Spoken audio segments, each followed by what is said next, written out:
प्रश्न असा आहे की अजित पवार गेल्यानंतर अनेक संशयाची भूतं ही अजूनही फिरत आहेत त्या सगळ्या गोष्टींच्या अपघाताच्या मागे.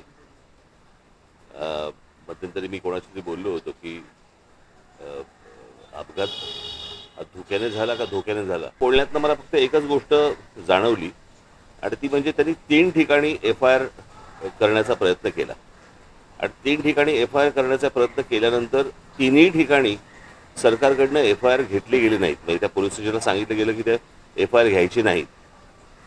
मला इथेच जास्ती मला संशयाची सुई ज्याला आपण म्हणतो की बाबा इथे सरकारला असं का वाटतंय किंवा पोलीस स्टेशनला का घेऊ देत नाहीत.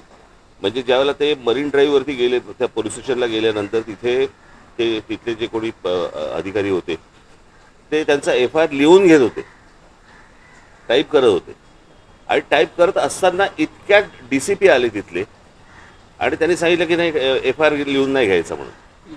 तर हे कशासाठी आहे मला असं वाटतं याची उत्तरं जर समजा काही नसेल त्या तो निव्वळ अपघात असेल, जर तो घातपात नसेल, पण जर समजा त्यांच्या घरच्यांनाच कोणाला तरी जर समजा त्याबद्दल जर समजा काही संशय असेल किंवा चौकशी नीट व्हावी यासाठीचा तो समजा FIR त्यांनी जर त्यांना करायचा असेल तर त्याला अडथळे सरकारकडनं का आणले जात आहेत. आज सुनेत्रा वहिनी तिकडे बसलेले आहेत, उपमुख्यमंत्री म्हणून बसलेले आहेत. मला असं वाटतं त्यांनी पण या गोष्टींचा विचार केला पाहिजे कारण त्यांचेच ते पती होते आणि त्यांच्याच पतीच्या अपघाताबद्दलचा हा FIR आहे आणि सरकारकडनं असा दबाव येतो की तुम्ही FIR घेऊ नका. मला यात काही राजकारण मला काही माहिती नाही की नक्की काय चालू आहे ते, पण FIR करताना ज्या वेळेला अडथळे आणले जातात म्हणजे ज्या राज्यामध्ये सांगितलं गेलं की तुम्ही कोणीही FIR नोंदवू शकता आणि नोंदवू शकता म्हटल्यानंतर जर समजा FIR नोंदवायला गेलेल्या माणसाला जर तुम्ही अडथळे आणत असाल तर काही काळबेरं आहे का याच्या मागे असा संशय निर्माण होतोच ना. आणि मला असं वाटतं हे सरकारच संशय निर्माण करते. जर समजा त्यांना काही त्यांचं म्हणणं मांडायचं असेल, त्यांना जर FIR नोंदवायचा असेल आणि चौकशी त्या पद्धतीने व्हावी अशी जर त्यांची अपेक्षा असेल तर यात गैर काय. आणि म्हणून मला असं वाटतं की ह्या गोष्टीकडे जास्ती गांभीर्याने पाहिलं पाहिजे आणि मला असं वाटतं सरकारने या गोष्टींची उत्तरं त्यांना दिली पाहिजे.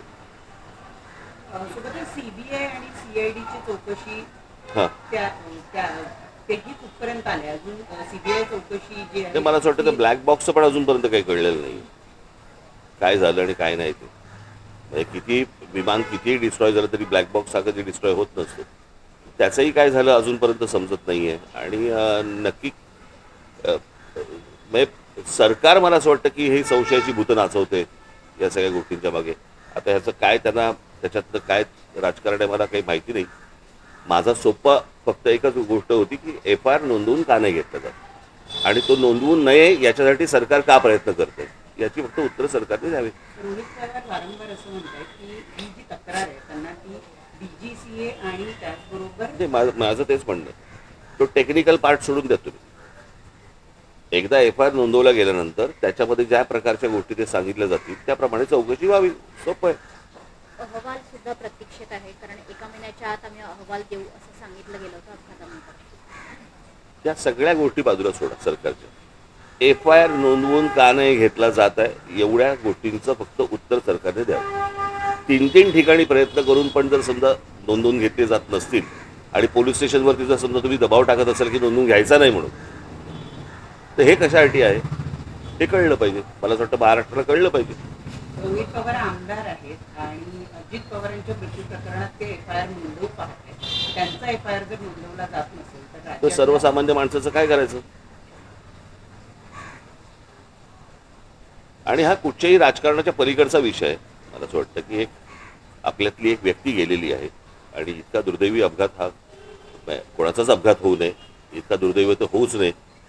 आणि अशा सगळ्या परिस्थितीमध्ये जर समजा काही गोष्टी जर त्रुटी असतील त्या त्रुटी जर समजा FIR मध्ये मांडायच्या असतील तो मांडला दिला जात नाही. मला असं वाटतं की हे काहीतरी आपण कुठेतरी भलत्या लेवलला महाराष्ट्र आपण घेऊन चाललेलो आहे एवढंच फक्त यातनं दिसतं, अजून काही दिसत नाही. करून घ्यायचं नाही तर तुम्ही अधिकाऱ्यांना काय दोष देणार.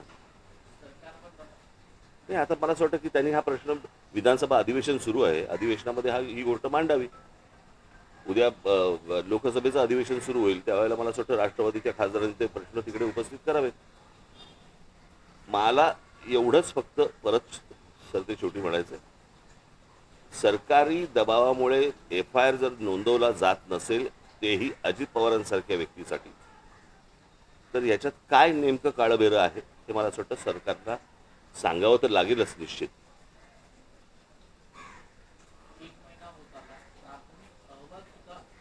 अजून सादर झालं नाही. तर त्याच्यामुळेच काय होतंय की त्या असल्या सर्व गोष्टींमुळे संशयाची भूतं नाचवली जात आहेत किंवा नाचत आहेत. आणि मग प्रत्येक महाराष्ट्रातल्या प्रत्येक नागरिकाच्या मनामध्ये जे शंका या ज्या निर्माण होत आहेत त्या सगळ्या ह्याच गोष्टीमुळे होत आहेत. ठीक आहे.